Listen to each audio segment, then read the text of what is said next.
పెద్దలను ఒప్పించకుండా చేసుకునే ప్రేమ పెళ్లిళ్ళు ఎప్పటికీ ప్రమాదమే. ఓ యువకుడు తన కులం కాని యువతిని ప్రేమ పెళ్లి చేసుకున్నాడు.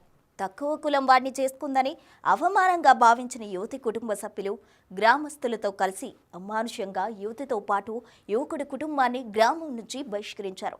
అయితే అధికారులతో అవసరం పడి ఆ గ్రామానికి తిరిగి వచ్చిన యువకుడి తల్లిని చెట్టుకు కట్టేసి కొట్టారు. ఆ యువతి కుటుంబ సభ్యులు కొడుకు చేసిన తప్పుకు తల్లికి శిక్ష విధించారు. ఈ అమానవీయ ఘటన ఎక్కడ జరిగిందో ఇప్పుడు తెలుసుకుందాం.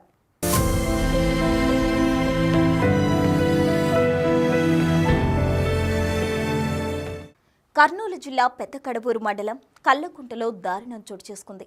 దళితురాలైన గోవిందమ్మ అనే వృద్ధురాల్ని స్తంభానికి కట్టేసి కొట్టారు వేరే కులస్తులు. 6 నెలల కిందట గోవిందమ్మ కుమారుడు వేరే కులం యువతిని ప్రేమించి పెళ్లి చేసుకున్నాడు. దీంతో యువతి కులస్తులంతా అవమానంగా భావించి గోవిందమ్మతో పాటు కొత్త జంటను ఊరి నుంచి బహిష్కరించారు. కేసులు పెట్టుకుని కక్షలు ఎందుకు పెంచుకోవాలని భావించిన యువకుడు వేరే ఊర్లో ఉంటూ తల్లి భార్యను చూసుకుంటున్నాడు. అయితే గురువారం గ్రామంలోని ఓ అధికారితో అవసరం పడి గోవిందమ్మ కల్లకుంటకు వచ్చింది.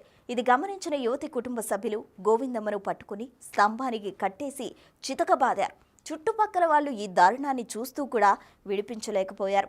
అయితే ఈ విషయం తెలుసుకున్న యువకుడి సామాజిక వర్గం వారు కూడా పెద్ద ఎత్తున ఘటనా స్థలికి చేరుకున్నారు. దీంతో ఇరు వర్గాల మధ్య తీవ్ర వాగ్వాదం జరిగింది. ఒకానొక పరిస్థితిలో తీవ్ర ఉద్రిక్తత ఏర్పడింది. ఈలోగా విషయం తెలుసుకున్న పోలీసులు గ్రామానికి వచ్చి ఇరు వర్గాలకు సర్ది చెప్పారు. గోవిందమ్మను విడిపించారు. ఘటనపై కేసు నమోదు చేసి దర్యాప్తు చేస్తున్నట్లు పోలీసులు తెలిపారు. ఏదేమైనా ఈ రోజుల్లో కులజాడ్యం వీడకపోవడం ఒక ఎత్తైతే ఏ తప్పు చేయని తల్లిని కట్టేయడం ఇంకో దారుణం. చూద్దాం పోలీసులు ఏం చేస్తారు.